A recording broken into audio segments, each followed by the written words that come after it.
hi guys, no? So, good evening guys. So, ngayon guys, andito naman tayo guys sa Terminal 3. So, i-welcome natin to si ate. Si ate galing sa, Davao, no?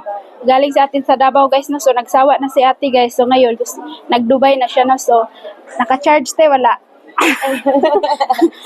Murag naka-charge nga, murag wala. So, anyhow guys, i-welcome na natin si ate at ibigay na natin yung kayamanan kasi nahawi na yung kamay ko guys, no? So, ayan. Nahawi na dyan siya, te, oh. Narabe yung laptop ni ate. And, yung bag. At saka, siyempre guys, yung laptop. Maganda to siya, te, kasi, to siya, linubo yan siya, be. And then, siyempre guys, yung smartwatch. Sharing. At saka guys, siyempre, yung, ni ate, diba? Diba? Mic with speaker. At saka, yung pinakabongga guys, na cellphone natin na mini. And then guys, of course, mayroon naman tayong AirPod. Charing!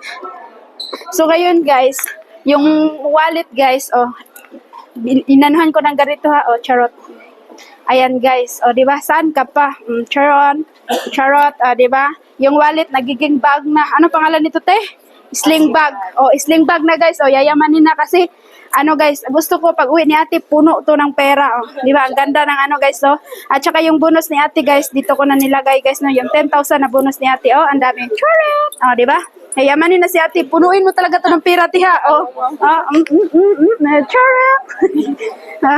So, ayan ate, so, maraming salamat guys, no, and related sa mga gasto guys, free na po siya lahat guys, no deduction salary, and pre-process for OEC, pamasahe paluwas ng Manila guys. So ganun tayo ka-legend guys ha. So sana no, swertihin ito si ate sa bagong journey niya guys dito sa Dubai. So yun lang guys. Kumusta naman yung flight yung Okay lang. experience? Okay naman. Sana okay daw si ate. So Sa immigration na walang walang problema. So sana no, hanggang matapos yung kontrata ni ate. Di ba, swerte lahat. Swertihin ba? So yun na guys. Sige, bye!